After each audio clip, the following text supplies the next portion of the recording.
إن الله وملائكته يصلون على النبي يا أيها الذين آمنوا صلوا عليه وسلموا تسليما صلى الله على سيدنا محمد وآله وصحبه وبارك وسلم صلى الله على سيدنا محمد وآله وصحبه اللهم صل على سيدنا مولانا محمد وعلى آل سيدنا مولانا محمد اللهم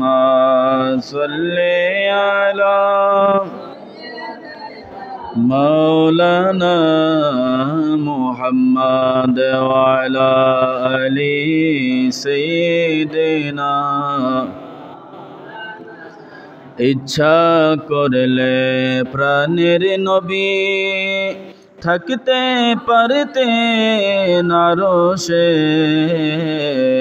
উম্মতের মায়ায় পড়ে শুয়ে আছেন মদিনায় আল্লাহুম্মা সাল্লি আলা সাইয়্যিদিনা মাওলানা মুহাম্মদ ওয়া আলা আলি সাইয়্যিদিনা প্রেম নলে জলে মরে ও গো দয়াল রব্বানা অধম যাহার প্রেমে পাগল সেই তো সোনার মদিনা আল্লাহুম্মা সাল্লি আলা সাইয়্যিদিনা মাওলানা মুহাম্মদ ওয়া আলা আলি سيدنا مولانا محمد صلاة يا رسول الله عليكم سلام يا رسول الله انظر لنا يا نبي الله اسمع قولنا صلاة يا رسول الله عليكم سلام يا تو زندہ ہے واللہ تو زندہ ہے واللہ میرے چشم عالم سے چھپ جانے والے صلاۃ یا رسول اللہ علیکم سلام یا حبیب اللہ علیکم بسم اللہ الرحمن الرحیم الرجال قوامون على النساء بما فضل الله بعضهم على بعض وبما أنفقوا من أموالهم صدق الله المولانا العظيم وبلغنا رسوله النبي الحبيب الكريم ربي صل وسلم وبارك عليه সালাত সালাম গো আমার দরুদ সালাম গো আমার কইও নবীর রওজায় তোমরা যদি যাও গো মদিনায় তোমরা যদি যাও গো মদিনায় মদিনা শরীফের মাটি চোখে মুখে বুকে মাখিও মদিনা শরীফের মাটি চোখে মুখে বুকে মাখিও এমন পবিত্র মাটি এমন পবিত্র মাটি আমার নবীর রওজায় তোমরা যদি যাও গো মদিনায় তোমরা যদি যাও গো মদিনায় সালাতু সালাম গো আমার দরুদ সালাম গো আমার কইও নবীর রোজায় তোমরা যদি যাও গো মদিনায় তোমরা যদি যাও গো মদিনায়। মুআজ্জিজ মুহতারাম কাবিল এহতরাম বেরাদরান দ্বীন ইসলাম আরাকিন মসজিদ সামিঈন মাইকের আওয়াজ যতদূর পর্যন্ত যাচ্ছে পর্দানশীন খাওয়াতিন দ্বীন ইসলাম রহমানা ওয়া রাহমাকুমুল্লাহ তাআলা ফিদ দারাইন দোয়ার উদ্দেশ্যে আবার সালাম প্রেরণ করছি। আসসালামু আলাইকুম ওয়া রাহমাতুল্লাহি ওয়া বারাকাতুহু ওয়া মাগফিরাহ। আল্লাহ পাক জাল্লা শানুহুর দরবারে পাকের মধ্যে বেশুমার শুকর গুজার করছি যে রব্বুল আলামিন হাকিমুল হাকিমিন আজকে পবিত্র জিলহজ মাসের তৃতীয় জুমায় আমাদেরকে মসজিদে এসে বসে ইবাদত বন্দি করার সুযোগ দান করেছেন, আমাদেরকে সুস্থ সবল রেখেছেন, উম্মতের মধ্যে সর্বশ্রেষ্ঠ উম্মত বানিয়েছেন, সৃষ্টির মধ্যে সর্বশ্রেষ্ঠ সৃষ্টি বানিয়েছেন। ওই রবের প্রতি শুকরিয়াতে সবাই অন্তর থেকে বলি আলহামদুলিল্লাহ। অসংখ্য গণিত দরুদ ও সালামের নাজরানা পেশ করেছে আকায়ে নামদার তাজদারে মদিনা ও রাহমাতুল লিল আলামিন নবী মুহাম্মদুর রাসূলুল্লাহ সাল্লাল্লাহু তাআলা আলাইহি ওয়াসাল্লামের প্রতি। হাজরিন, পবিত্র কালামে পাক ফুরকানে হামিদ থেকে একটা আয়াতে করিমা তেলাওয়াত করেছি। রব্বুল আলামিন যদি তৌফিক দান করেন কোরআন হাদিস ইজমা কিয়াসের আলোকে গুরুত্বপূর্ণ আলোচনা করার চেষ্টা করব। আল্লাহ পাক জাল্লা শানুহু প্রত্যেককে বুঝে শুনে বাস্তব জীবনে আমাকে সহ আমল করার তৌফিক দান করুক, আমিন। আল্লাহ রাব্বুল আলামিন কুরআনুল কারীমের সূরা নিসার 34 নম্বর আয়াতের মধ্যে ইরশাদ করেন, বিসমিল্লাহির রহমানির রহিম, আর রিজালু কাওয়ামুনা আলান নিসাই। আল্লাহ সুবহানাহু ওয়া তাআলা বললেন,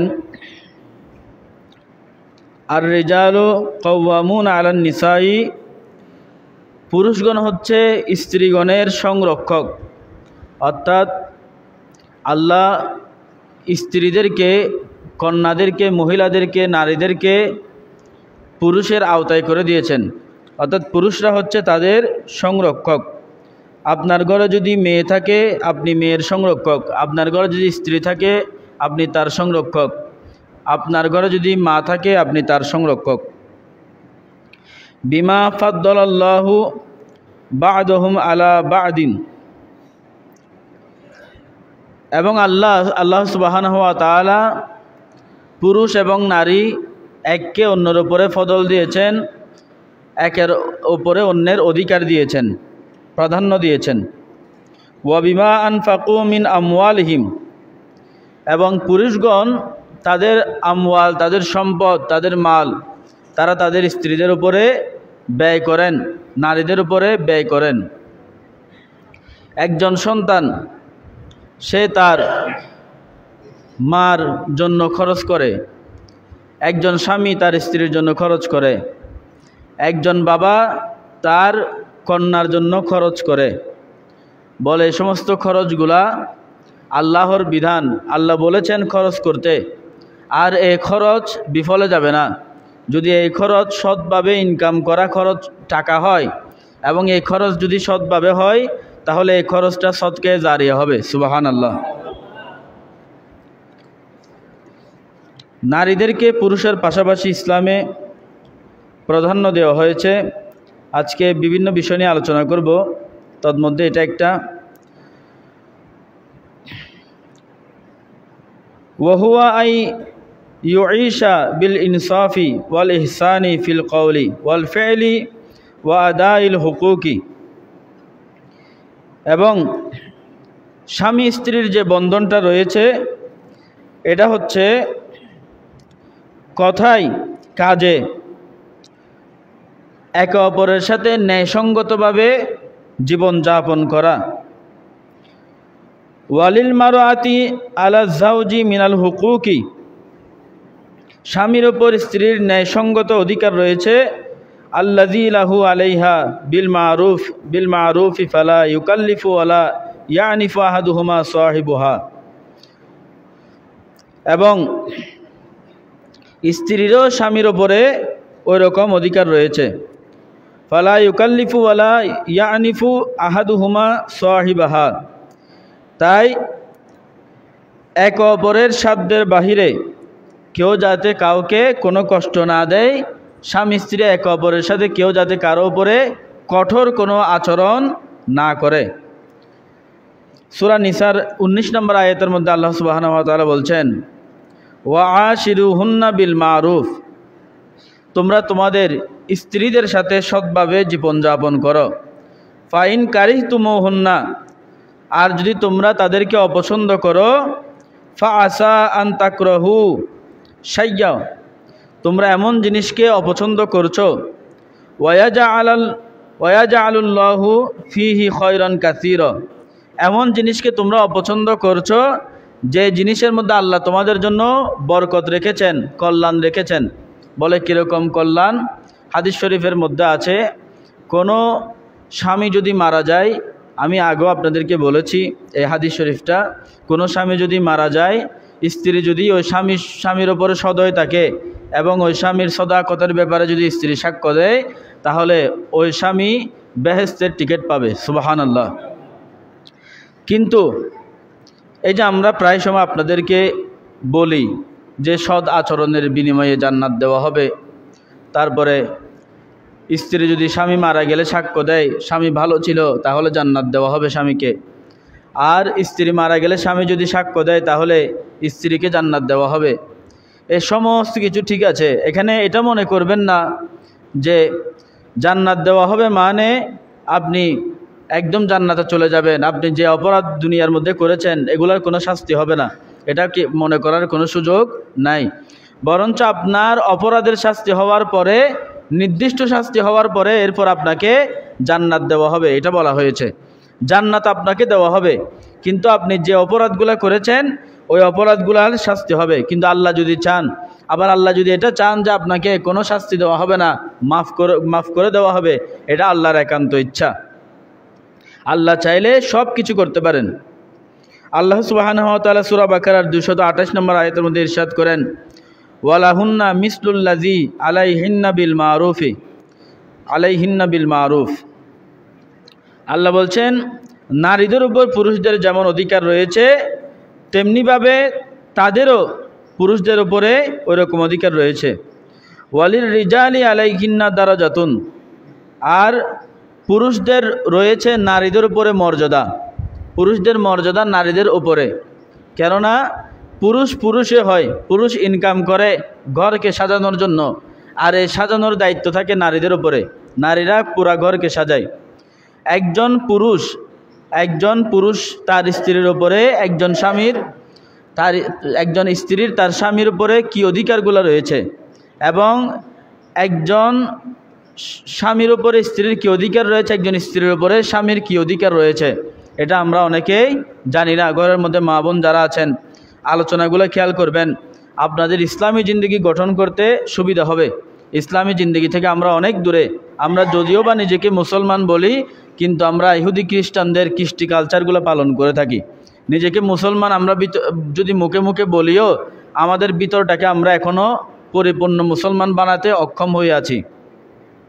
আমাদের ভিতরে সব ইহুদি খ্রিস্টানদের কৃষ্টি কালচার বিরাজমান। একজন স্বামী, তিনি একদম শুরু থেকে যদি আসি, তাহলে একজন ছেলে সে যখন বিবাহ উপযুক্ত হবে, একজন পুরুষ কখন বিবাহ উপযুক্ত হয়? বলে সে যখন যুবক হয়। তো যুবক কখন হয়? বলে যুবক তখন হয় যখন সে সব দিক থেকে ভারসাম্য বজায় রাখতে জানে। সব দিক থেকে ভারসাম্য বজায় যখন রাখতে জানবে, তখন সে যুবকে পরিণত হবে। আমরা মনে করি শুধু বালেক হলে এরপরে যুবক হয়, কিন্তু না, যুবক হওয়ার একটা নির্দিষ্ট সীমারেখা আছে। একজন পাগল, তার উপরে বিবাহ জায়েজ নাই, কিন্তু একজন সক্ষম পুরুষ হতে হবে বিবাহ করার জন্য।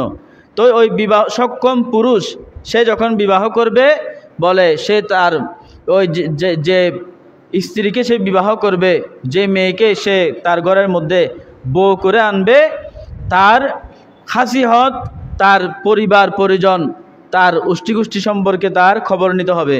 তার মা কীরকম, তার বাবা কীরকম, তার এলাকার মধ্যে তাদের অবস্থান কীরকম, এগুলা খবর নিয়ে তারপর বিবাহ করতে হবে। যাতে বিবাহের পরে এটা না বলে যে তোমাকে বিবাহ করাটাই আমার জীবনের সবচাইতে বড় ভুল হয়েছে, এরকম বলা মানে বলে সে আল্লাহর প্রদত্ত কল্যাণকে তিরস্কার করা, এরকম বলা যাবে না। এটা আল্লাহ রাসূল সাল্লাল্লাহু আলাইহি ওয়াসাল্লাম নিষেধ করেছেন। সেজন্য বড় জোরভাবে গুরুত্ব দিয়েছেন যাতে বিবাহ করার সময় দেখে শুনে বিবাহ করে মানুষ। এখানে দেখে শুনে বিবাহ করতে হবে, আবেগের বশীভূত হয়েও বিবাহ করা যাবে না। অনেকেই প্রেম প্রীতিগত কারবার দিয়ে যেমন তেমন মেয়েকে বিবাহ করে ফেলে, যেটা তার জন্য মুনাসেব নয়, গায়রে মুনাসেব। এক পর্যায়ে গিয়ে যখন সে বুঝতে পারে তার শরীরের খায়েশাত মিটে যায়, তো যখন সে বুঝতে পারে যে এই মেয়ে তার কোনো দিক দিয়ে উপকারে আসবে না, তখন এই মেয়ের উপরে নানান ধরনের টর্চারিং করে, তারপরে ঘর থেকে বের করে দেয়, তার পরিবারে অশান্তি সৃষ্টি হয়, মা বাবার সাথে দূরত্ব সৃষ্টি হয়। তাহলে বিবাহ করার সময় অবশ্যই নিজের পছন্দ হতে হবে এবং সাথে সাথে মা বাবার পছন্দ হতে হবে, উভয়ের পছন্দ লাগবে। যেহেতু আপনি বিবাহ করার পরে এই আপনার স্ত্রীটা আপনার মা বাবার সাথে থাকবে, আপনার মা বাবার যেভাবে আপনার খেদমত করবে আপনার স্ত্রী, ওইভাবে আপনার মা বাবার খেদমতও করতে হবে। এটা হচ্ছে বিবাহের নিয়ম। এখন বিবাহ করার পরে স্বামীর উপরে যেটা শর্তে আউয়াল, এটা হচ্ছে স্ত্রীর হকগুলা যথাযথভাবে আদায় করা। স্ত্রীর পোশাক পরিচ্ছদ দরকার, স্বামীর কাছে বলেছে আমার পোশাক দরকার, তাকে পোশাক নিয়ে দেওয়া, খানা খোরাকি যথাযথভাবে আদায় করা, এগুলা হচ্ছে স্বামীর উপরে অধিকার, স্বামীর উপরে স্ত্রীর অধিকার। এবং মোহরানা যেটা রয়েছে, যেটা ধার্য করা হয়েছে, এটা পারলে আদায় করে দেওয়া, আর যদি না পারে ধীরে ধীরে আদায় করে দেওয়ার চেষ্টা করা। আর যদি স্ত্রী যদি মানে তাহলে ঠিক আছে, আর যদি স্ত্রীরা মহিলারা যদি চায় যে আমার স্বামী দিতে অক্ষম হবে, আমি তার মোহরানা মাফ করে দিব, তাহলে সে কি করতে পারবে, মাফ করে দিতে পারবে। নইলে এই দেন মোহরটা যেটা আপনি আদায় না করে কবরে চলে গেছেন, এটার কারণে আপনি কবরে গিয়েও আফসোস করবেন। কেননা আমাদের এখানে অনেক বৃদ্ধ মানুষ আছে যারা বিবাহ করেছে 50 বছর 60 বছর পর্যন্ত হয়ে গেছে, স্ত্রীর মোহরানা আদায় করে নাই, এক পর্যায়ে গিয়ে মারা যাবে। তাহলে মোহরানা বিষয়টা কি জিনিস সেটা আমি আপনাদেরকে একটু বুঝাই দিতে চাই। মোহরানাটা হচ্ছে আপনি যখন আপনার স্ত্রীকে, আমি একভাবে উদাহরণ দেই ক্রয় বিক্রয় নিয়ে। আমি আপনার থেকে একটা জিনিস ক্রয় করলাম, এই ক্রয় করার বিনিময়ে মনে করেন 10 টাকা দিয়ে একটা জিনিস আপনার থেকে আমি ক্রয় করলাম, এরপরে আপনার ওই 10 টাকাটা আমি আপনাকে দিলাম না ক্রয় করার পরে। এই 10 টাকাটা না দেওয়ার কারণে আমি যদি মারা যাই, মারা গেলে ওই হকটা থেকে যাবে, ওই 10 টাকার হকটা থেকে যাবে। এরপরে হাসরের ময়দানে আপনি যদি বলেন আমি ওনাকে এখানেও কি করব না, মাফ করব না, বরঞ্চ এর বিনিময়ে সে আমাকে আমল দিয়ে দিক। এখন দেখা যাবে 10 টাকার আমল এটা পূর্ণ হতে হতে আপনার গোটা জিন্দগির ইবাদত শেষ, আপনার গোটা জিন্দগির ইবাদত ওই 10 টাকার আমলের বিনিময়ে ক্রয় হয়ে গেছে। তো বিষয়টা এটার চাইতে তুচ্ছ, কিন্তু বিষয় বলতেছি ওইটা যে স্ত্রীর এই যে মোহরানাটা, আপনি ওনার সতীত্বটাকে ক্রয় করেছেন, ওই মোহরানা দিয়ে ওনার সতীত্বটাকে আপনি নিজের আপন করে নিয়েছেন ওই মোহরানা দিয়ে। এটা হোক লক্ষ টাকা, হোক 2 লক্ষ 2.5 লক্ষ টাকা, এটা দিয়ে আপনি ক্রয় করে নিয়েছেন। এই ক্রয় করে নেওয়া অর্থটা আপনি তাকে না দিয়ে আপনি তার শরীরের মধ্যে স্পর্শ করেছেন। তখন উনি তো সম্মত ছিল, কিন্তু আপনি যখন মারা গিয়েছেন উনি আপনার দেনমোহরটা মাফ করে নাই, আপনি দিতে পারেন নাই, উনিও মাফ করে নাই, উনি জানেও না যে এটা মাফ করতে হবে। কি আপনি কবরে যাইলে আপনি কষ্ট পাবেন, আপনি কবরের আযাব ভোগ করবেন, হাসরের ময়দানে আপনি অপরাধী হবেন। তাহলে আপনারা চেষ্টা করবেন দেনমোহরটা আদায় করে দেওয়ার জন্য।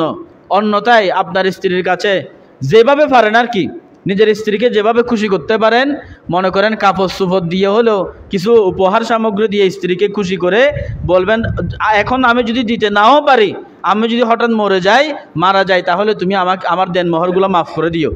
এবার বলে কি করে ফেলবেন, মাফ চেয়ে নেবেন।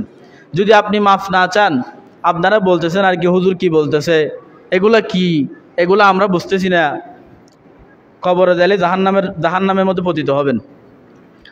ভালো করে বুঝেন কথাগুলা ভালো করে বুঝেন। আমি ওয়াজ করতেছি না, আমি আপনাদেরকে নসিহত করতেছি।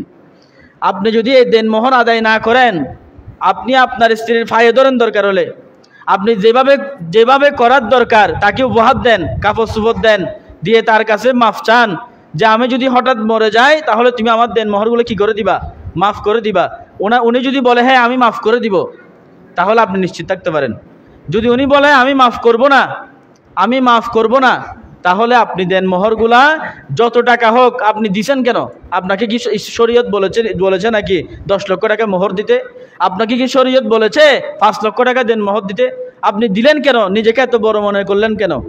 আপনি যে দিলেন এটার জন্য আপনি নিজে দায়ী, আপনাকে এটা বুক করতে হবে যে যত দিয়েছেন। এটা হচ্ছে প্রথম কথা। দ্বিতীয় কথা হলো আপনার স্ত্রীর সমস্ত ভরণ পোষণটা আদায় করতে হবে। সন্তান সন্ততি যা হবে তাদেরও পরিপূর্ণ ভরণ পোষণ আপনার আদায় করতে হবে। এবার সংক্ষিপ্ত আকারে এটা বললাম। মূল বিষয় হচ্ছে স্ত্রীর যত চাহিদা রয়েছে স্বামীর তত চাহিদা পূরণ করতে হবে। আপনার যদি শারীরিক সক্ষমতা না থাকে তাহলে সেটা আপনি বিবাহের আগে বলে দিয়ে, যদি আপনার স্ত্রী আপনার শারীরিক সক্ষমতা না থাকা সত্ত্বেও আপনাকে বিবাহ করতে চায় তাহলে সে করবে, যদি চায় না তাহলে সে করবে না। কিন্তু বিবাহের পরে যদি আপনি যদি সক্ষমতা শারীরিক চাহিদা আদায় করতে না পারেন, আপনার স্ত্রী যদি পর পুরুষের কাছে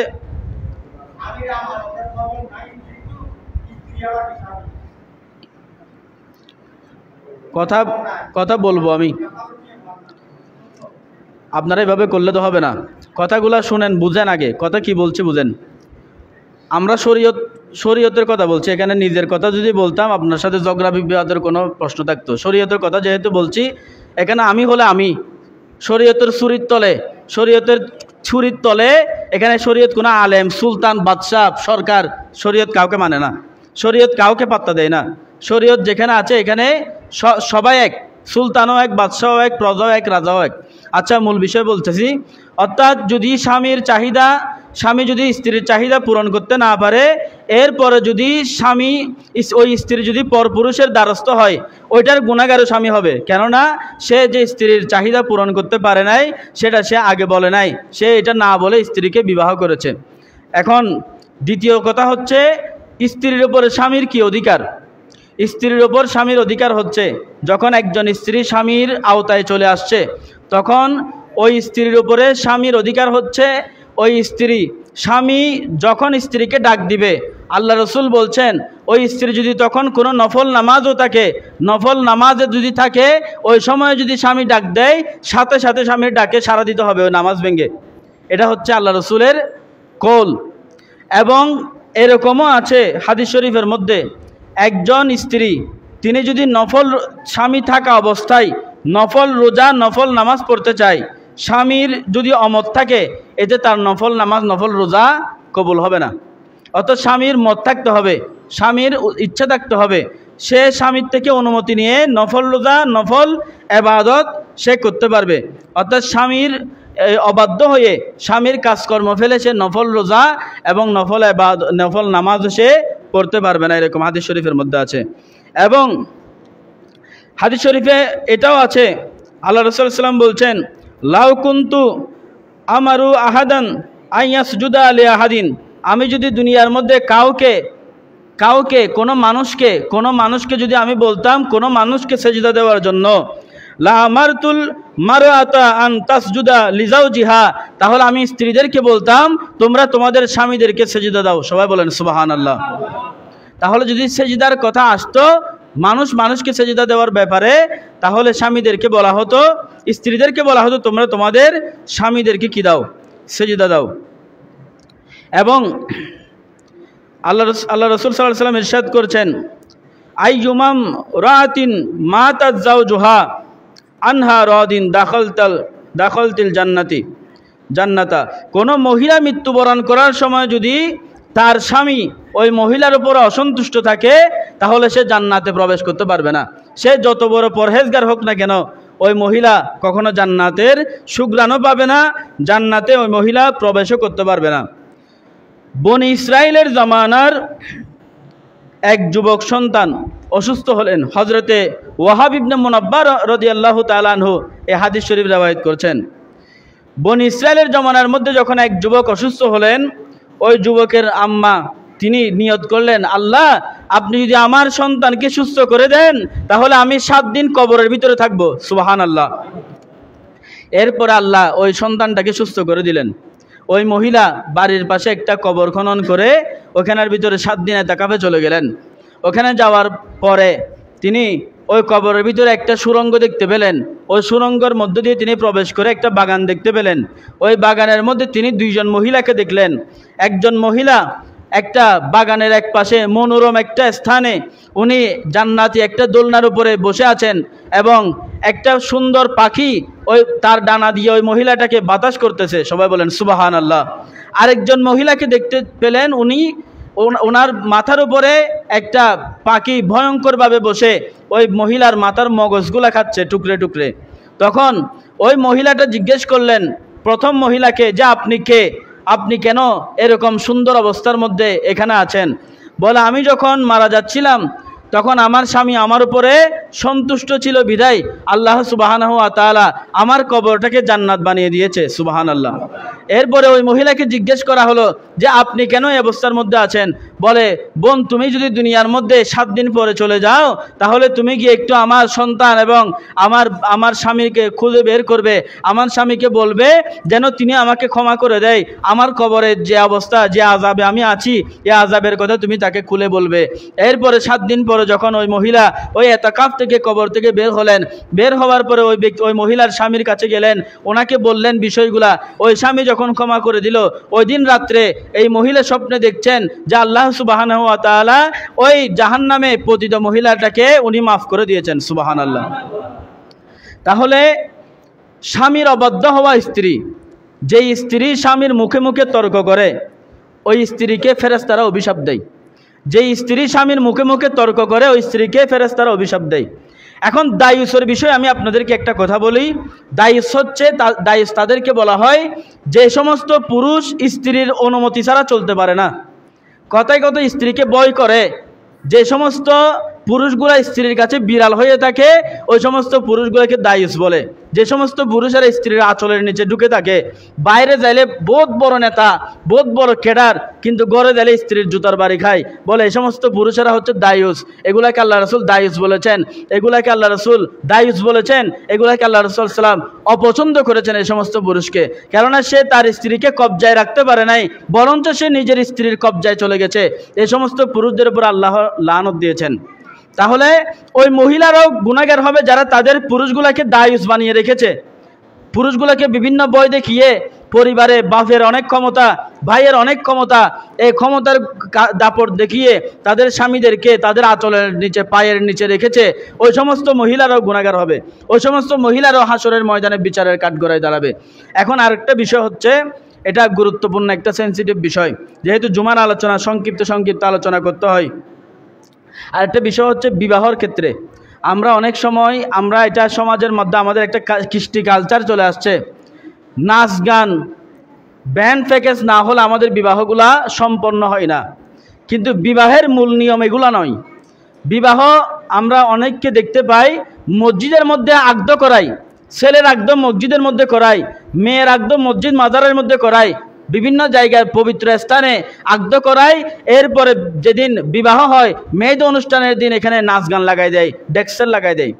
তাহলে আপনার যদি ফ্যাক্টরি ভালো না হয় আপনার প্রোডাকশন কিভাবে ভালো হবে আমাকে একটু বলেন। আপনার ফ্যাক্টরির মধ্যে গন্ডগোল, আপনার ফ্যাক্টরির মধ্যেই গন্ডগোল, আপনার বিসমিল্লার মধ্যে গলত।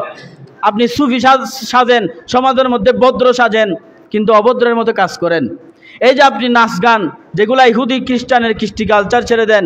এই যে মেহেদি রজনী, যেটা পুরুষদের জন্য তো মিয়া মেহেদি বিষয়ে বিতর্ক রয়েছে, পুরুষরা যে মেহেদি ব্যবহার করবে এই বিষয় নিয়ে শরীয়তের মধ্যে অনেক বিতর্ক রয়েছে। এখন আপনি মেহেদি রাত একটা লাগাই দিলেন, সারা দেশের মধ্যে এটা প্রচলিত হয়ে গেছে, আমাদের থামানোর কোনো সুযোগ নেই। আজকে যদি আমি এখানে বলি যে আজকে থেকে মেহেদি রজনী পালন হবে না, এটা থামানোর কোনো সুযোগ নাই, যেহেতু এটা প্রচলিত হয়ে গেছে। এই মেহেদি রজনীটা। তাহলে যেটা প্রচলিত হয়েছে, এখন আমাদের উচিত হচ্ছে এটার মধ্যে শরীয়ত বিরোধী কার্যকলাপকে এটা থেকে পুত পবিত্র রাখা, এটা থেকে দূরে রাখা, শরীয়ত বিরোধী কার্যকলাপ থেকে এটাকে মুক্ত রাখা। তো এই শরীয়ত বিরোধী কার্যকলাপ থেকে আমরা যদি এই মেহেদি রজনীটাকে মুক্ত রাখতে চাই, তাহলে আমাদের কি করতে হবে? তাহলে আমাদের করতে হবে পুরুষদের জন্য এবং নারীদের জন্য আলাদা খাবার ব্যবস্থা, আলাদা পর্দা মেনটেন করা। নারীরা এক পাশ দিয়ে চলবে, পুরুষরা অন্য পাশ দিয়ে চলবে। এবং মেহেদি রজনী যেটা হবে, ওইটার মধ্যে শরীয়ত বিরোধী কোনো নাচ গান হবে না।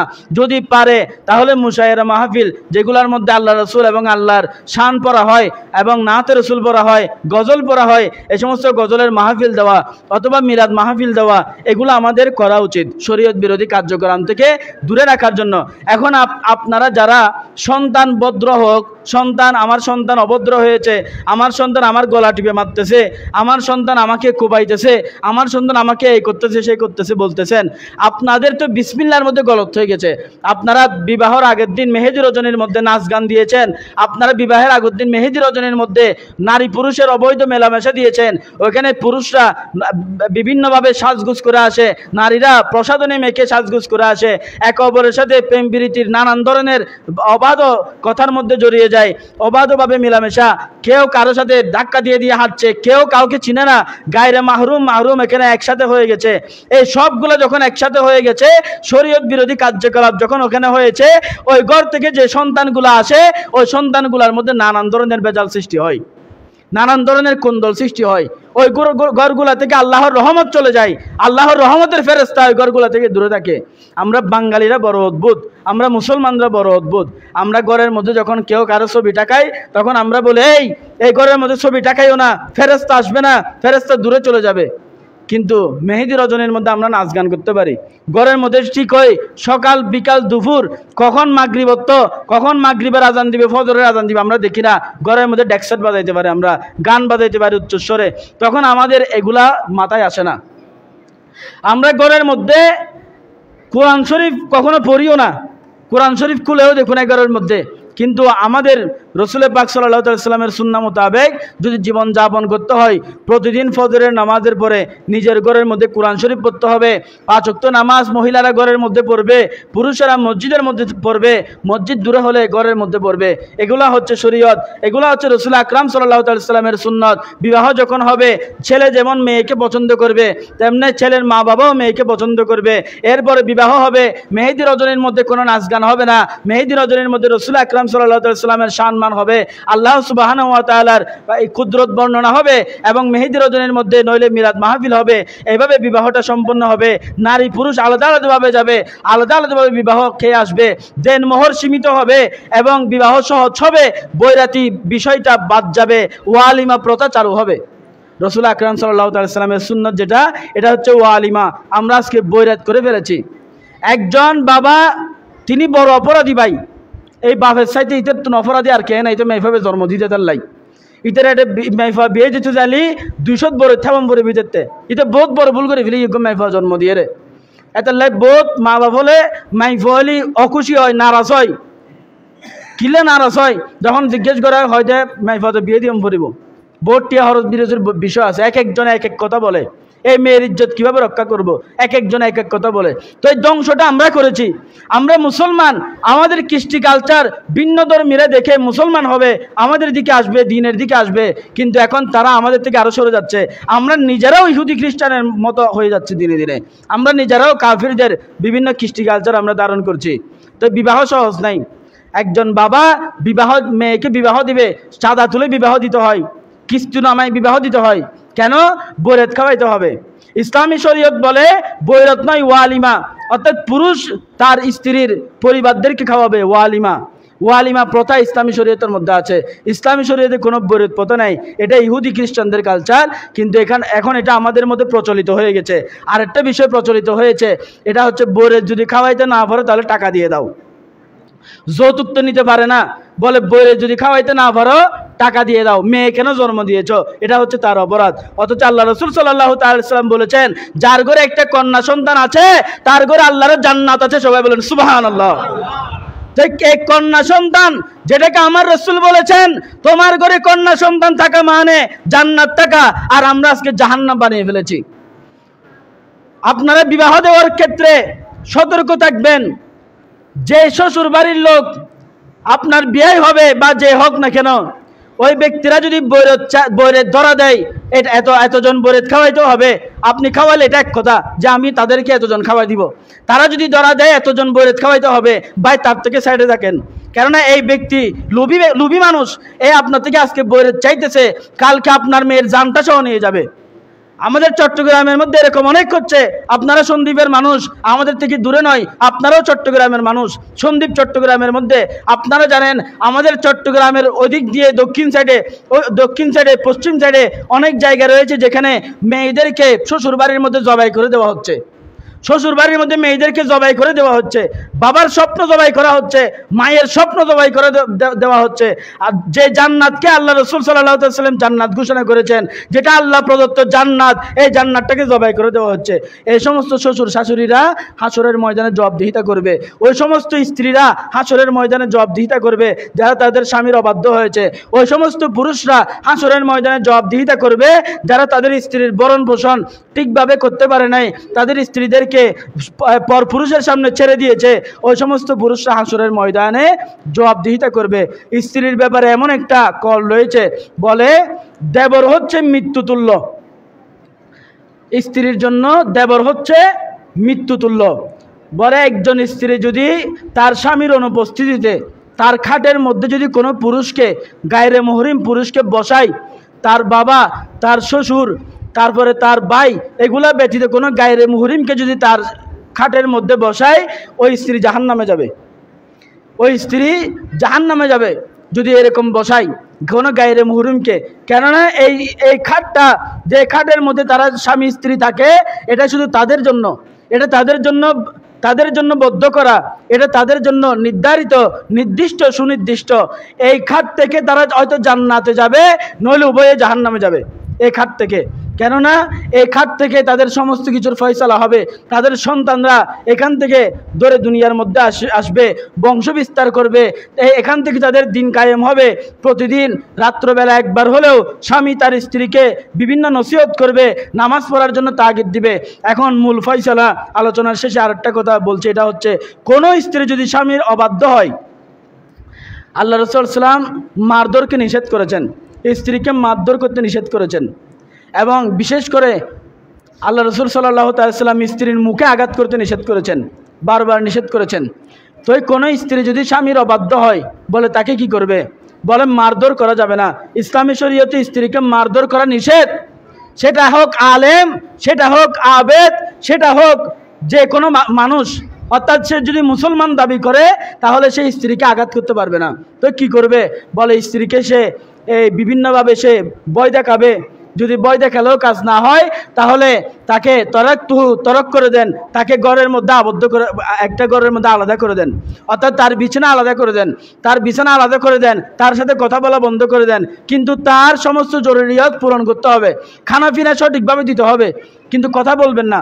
যখন দেখবেন এতেও কাজ হচ্ছে না, বলে তার বাড়ির লোকদেরকে ডেকে তাদেরকে বলেন তাকে সংশোধন করে দেওয়ার জন্য। যদি তারাও না পারে, আপনি যদি একদম অপারগ হয়ে যান, এরপর আসবে তালাকের বিষয়। তখন তাকে আপনি 2 তালাক দেন, 2 তালাক দিয়ে দেন। 2 তালাক দেওয়ার পরেও যদি দেখেন সে শুধরাচ্ছে না, এরপরে 3 তালাক দিয়ে তাকে তার রাস্তার মধ্যে দিয়ে দেন, সে তার রাস্তার মধ্যে চলে যাক। তাহলে তালাকের প্রথা রেখেছেন ইসলাম, আপনাকে বিভিন্ন সুযোগ সুবিধা দিয়েছেন। স্ত্রীকে কখনো মারধর করা যাবে না, স্ত্রীকে মারধর করবেন না। এটা আল্লাহর পক্ষ থেকে আপনার কাছে আমানত। রাসূল আকরাম সাল্লাল্লাহু তাআলা সাল্লাম এটার জন্য হাসরের ময়দানে আপনাকে ধরবেন, আপনাকে উম্মত হিসেবে প্রশ্নবিদ্ধ করা হবে। আল্লাহ সুবহানাহু ওয়া তাআলা আমাদেরকে আমাদের স্ত্রীদের সাথে, আমাদের মা বোনদের সাথে আমাদেরকে সৎভাবে জীবন যাপন করার তৌফিক দান করুক। সবাই বলুন আমিন। ওয়া আখিরু দাওয়ানা আলহামদুলিল্লাহি রাব্বিল আলামিন। আমা তৌফিক ইল্লা বিল্লাহ। আসসালামু আলাইকুম ওয়া রাহমাতুল্লাহি ওয়া বারাকাতুহু। যারা সুন্নাত পড়েন না, 4 রাকাত কবুল জুমার সুন্নাত আদায় করে নেন।